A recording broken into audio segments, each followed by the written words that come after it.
Hello दोस्तों, welcome back to my YouTube channel Aman education MP. आज हम नए टॉपिक के साथ आ चुके हैं। आज का हमारा टॉपिक है रेटिकुलोसाइट काउंट के बारे में। रेटिकुलोसाइट काउंट टेस्ट लैब में कैसे परफॉर्म करते हैं, इसके बारे में आज हम बात करेंगे। रेटिकुलोसाइट काउंट क्या होता है? रेटिकुलोसाइट नाम से ही आप लोग समझ गए होंगे कि आज हम आरबीसी के बारे में डिस्कशन करने वाले हैं।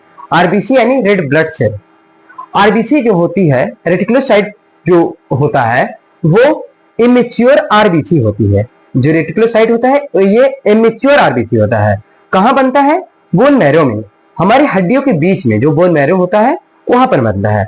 बोन मैरो से बनकर ये हमारे बॉडी के ब्लड में जाता है और न्यू आरबीसी का निर्माण करता है।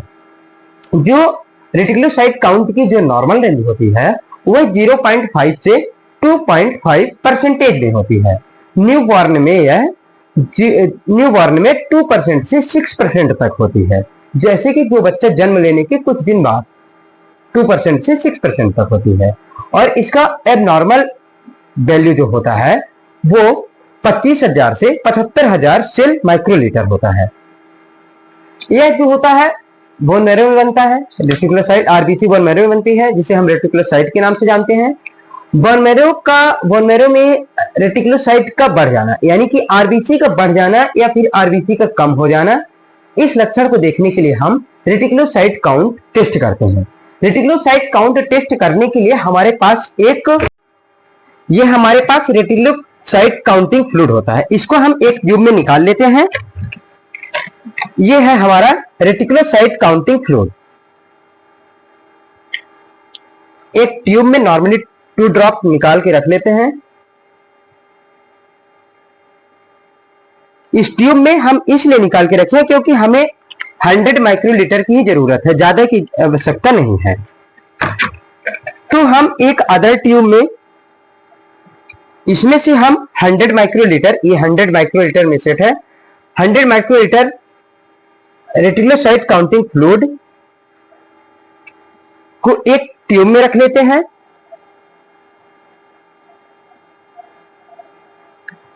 एंड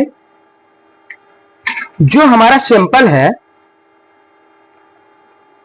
तो हम इस सैंपल को एडीटीए सैंपल रहता है रेटिकुलोसाइट काउंट के लिए, आरबीसी के लिए, तो इसको हम 100 माइक्रोलीटर सैंपल भी ले लेंगे।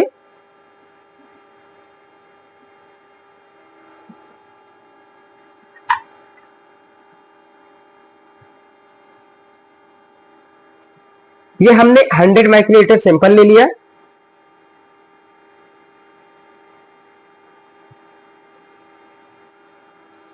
और दोनों को हम अच्छी तरह से मिक्स कर देंगे। और दोनों को अच्छी तरह से मिक्स करने के बाद हम इंक्यूबेटर में इसे 15 से 20 मिनट के लिए रखेंगे। देन इसकी स्लाइड प्रिपेयर करने के बाद हम इसका माइक्रोस्कोपिक करेंगे। चलिए हम अब इसको इंक्यूबेटर में रखते हैं। अब हम इस सैंपल को reticulocyte counting fluid and blood sample जो था, हम इसको मिक्स कर लिया अच्छी तरह से। अब हम इसमें इंक्यूबेटर में 15 से 20 मिनट के लिए इंक्यूबेट करेंगे। ये हम रख दिए हैं, लगभग 18 मिनट के लिए मैं रख दिया हूं। 18 मिनट बाद मैं आपको रिजल्ट परफॉर्म करके दिखाता हूं। अब मैं इंक्यूबेटर से ला लिया हूं और इसमें हम अब स्लाइड प्रिपेयर करेंगे।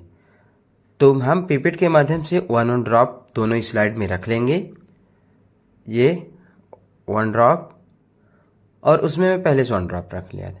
अब हम स्ट्रिप को फेंक देंगे और इसको स्प्रेडर की सहायता से स्लाइड को हम प्रिपेयर कर लेंगे। ये हमारी स्लाइड दोनों बन चुकी हैं। अब हम दोनों स्लाइड को ड्राई होने के लिए रख देंगे। स्लाइड ड्राई होने के बाद हम इसकी माइक्रोस्कोपिक करेंगे। तो चलिए हम इसका माइक्रोस्कोपिक करते हैं। तो हम माइक्रोस्कोप में स्लाइड को लगाने से पहले उसमें हम इमर्शन ऑयल लगा लेते हैं और 100x में सेट करके हम स्लाइड को प्रिपेयर करेंगे। चलिए मैं स्लाइड को अच्छी तरह सेट कर लेता हूं, फिर आप लोगों को दिखाता हूं। ये हमारा है रेटिकुलोसाइट काउंट। इसमें हम 100 आरबीसी इंटू 100 आरबीसी अपॉन 3000 में मल्टीप्लाई करेंगे और जितना आएगा वह रिजल्ट हम प्रोवाइड करेंगे। हम जब मैं थ्योरी बताऊंगा तो मैं कैसे इनटू करना है उसके बारे में मैं बता दूंगा। चलिए हम दिखाते हैं अब आरबीसी काउंट के बारे में। सारी आरबीसी को काउंट कर लेंगे, एक फील्ड में कितनी आरबीसी दिख रही हैं उन सारे फील्ड को जोड़ के और उससे हम 3000 से मल्टीप्लाई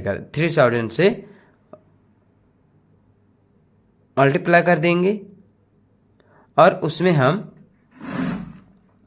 रिजल्ट प्रोवाइड करेंगे। रिजल्ट कैसे प्रोवाइड करेंगे? परसेंटेज में 3 पॉइंट जैसे परसेंटेज में आएगा। इसमें हमने स्लाइड प्रिपेयर किया और इसमें हमने देखा कि इसमें रिजल्ट आ रहा है 2.0%, तो हम रिजल्ट 2.0% देंगे।